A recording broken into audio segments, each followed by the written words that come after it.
Buongiorno da Taglio di Po. Per la presentazione di una importante iniziativa organizzata dal Comune di Taglio di Po, abbiamo qua il Sindaco e la Presidente del Consiglio Silvia Ricchi, e con Officine Sociali e con la Presidente Marinella Mantovani.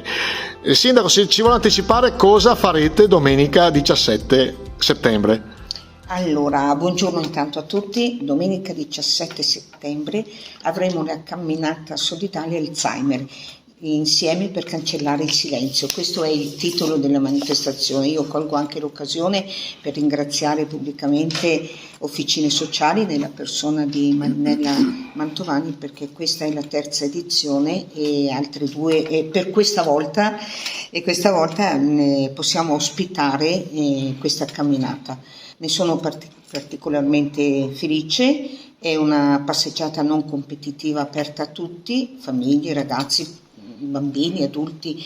Io auspico una massiccia presenza, massiccia perché dobbiamo anche far passare il messaggio di cos'è l'Alzheimer, altrimenti tutto rimane nel dimenticatoio, ed è un dimenticatoio che purtroppo non concilia o concilia forse troppo con la malattia.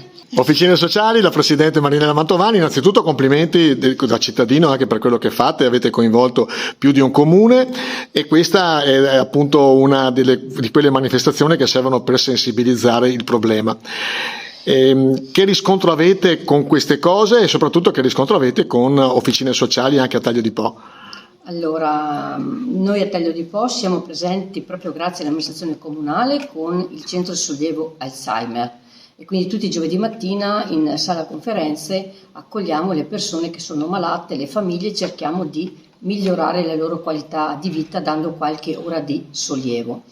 Questa edizione di camminata è la terza e abbiamo deciso appunto di spostarci dalle prime due che erano state fatte ad Ariano a Taglio di Po, proprio per sensibilizzare la comunità tagliolese su questa malattia. L'obiettivo è quello di riuscire a fare in modo che le persone che hanno il problema, che sono ammalate o che vivono in famiglia con un malato, possano all'interno della comunità di Taglio di Po sentirsi a loro agio nel vivere la malattia, e Taglio di Po sia una comunità informata. Ecco perché noi facciamo questa camminata, per sensibilizzare, per raccogliere fondi per la ricerca, perché non dimentichiamo che su questa malattia non c'è cura, se non quella di cure non farmacologiche, quindi come il nostro centro sollievo Alzheimer che aiuta le persone.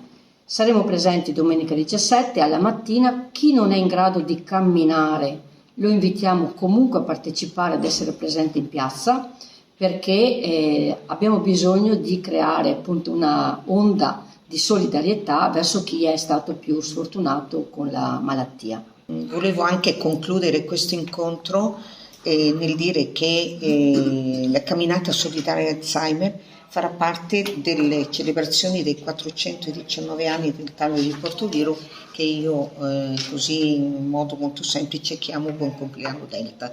Perciò a giorni riceverete il programma completo e troverete appunto il promemoria di questo appuntamento.